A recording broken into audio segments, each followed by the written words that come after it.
I'm Stewart Lee. Later on, I'm going to be talking to you about how my tragic and ultimately fatal addiction to various forms of hard drugs has helped me to overcome my previous dependence on born-again Christianity.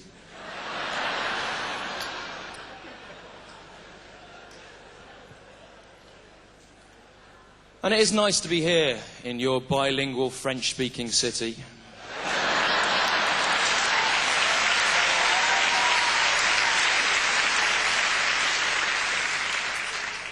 So I was actually here about a month ago working on the West Coast in Alberta, and I was really impressed there by the way that you finally managed to sort of incorporate some of the skills of the native Canadian culture into the tourist shops and whatever there. I was particularly impressed because I never knew that the Haida Indians made fridge magnets.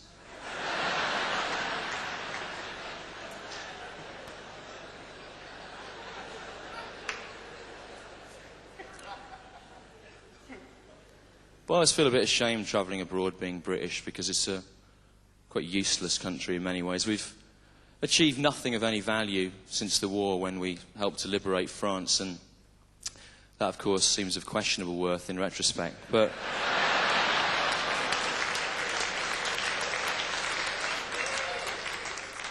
nothing since the Russians were the first to put a living creature in space, the dog Laika in space, end of the 50s.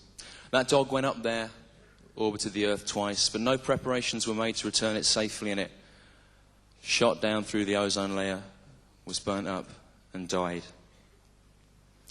Which is sad, but also lucky in a way. Because if aliens had intercepted that Russian dog,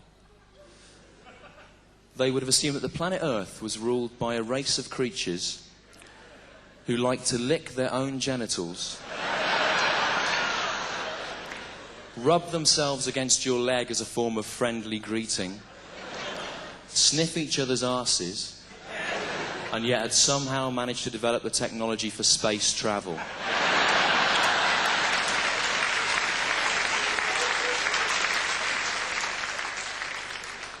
And the Americans were the first to put a man on the moon, 1969. American crew went up there, they all returned safely. The mission was a success with no loss of human life. Which is sad, but we're lucky in a way, because if aliens had intercepted Americans,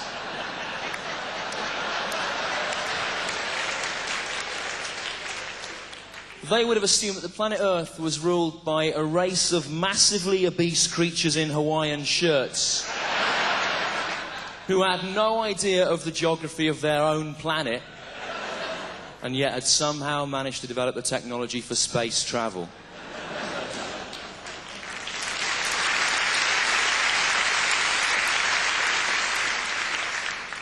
And John Denver, of course, died last year. What a lot of people don't know about John Denver, he was a massive fan of flight generally and of space flight as well. And at the time of his death, John Denver was actually negotiating with the Russian Space Authority for what they would charge him to actually send him into space and put him on the Mir space station. That is true. But John Denver, of course, tragically died before he was able to fulfill that dream. Which is sad.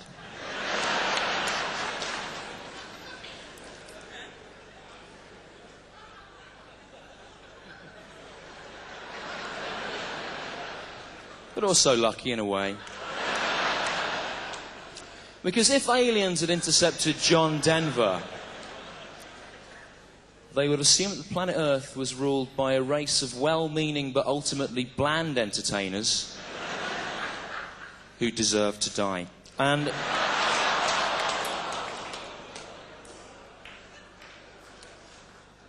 but actually, there's a subject I wanted to talk about on stage. It's been very difficult to address at home. You certainly couldn't do it last year with the climate of moral hysteria that surrounded it, a kind of national emotional panic. But what I'm talking about, of course, the death at the end of last summer of Princess Diana, the late Princess of Wales. And what struck me as being most strange about it was the way everyone back home in Britain was affected by it, but they all chose to express their grief in their own personal, different individual ways. I'll show you what I mean. I went down to Kensington Palace, because I live in London, where she lived. Went down there about 2 days before the funeral. And outside there at the gates, in amongst all the floral tributes and the wreaths, and bunches of flowers and little handwritten messages of goodwill and condolence cards and little pictures little kids had done, in amongst all that, I quite honestly saw, and this is true, I saw a life-size inflatable model of E.T.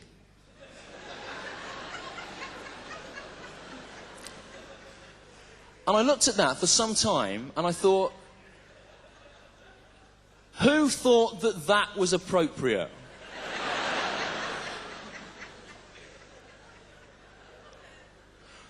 What household did that come from, where perhaps a wife went through to her husband early on that tragic Sunday morning, said to him, you must wake up. Come and watch the TV, there's been some terrible news. And he said, why? What's happened? What is it? What's happened? And she said, Princess Diana has been killed. And he said, hey, how? How's that? How? And she said, in a car crash in France. And he sat up.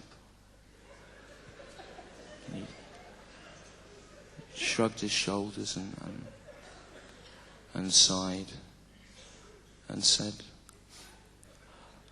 I'd better go out and get a life-size inflatable model of E.T. then. You know, for the gates of her home.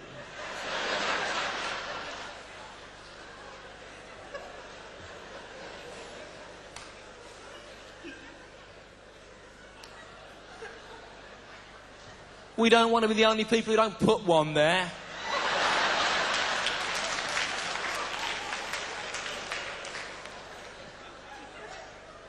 And his wife said, yes. And you'd best hurry, there'll be a rush on those now.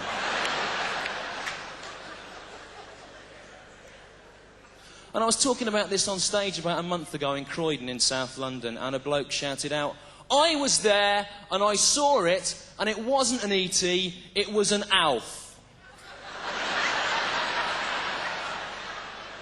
Now, I know what I saw. What I saw was an E.T. I'm not saying there wasn't an Alf there. Maybe there was. But it doesn't seem to make any sense to me, putting an Alf there. It seems to mock a dead woman. But putting an E.T. there at least has a kind of logic, because E.T. is a very spiritual figure. E.T. is very like Jesus, I always think. 3 main ways. Firstly, E.T. is like Jesus because he could heal the sick by laying on his hands. He had the gift of healing. Secondly, E.T. was the same as Jesus because he's a fictional character. He didn't exist.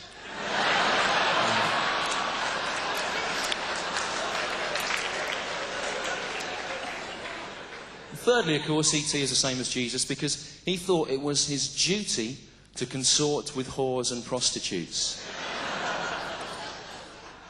Now, that bit isn't in the film, admittedly. But there is a director's cut I would urge you to seek out, with some amazing animatronic fingerwork in those extra scenes. I've been Stewart Lee. Thanks a lot for praying with us. Cheers.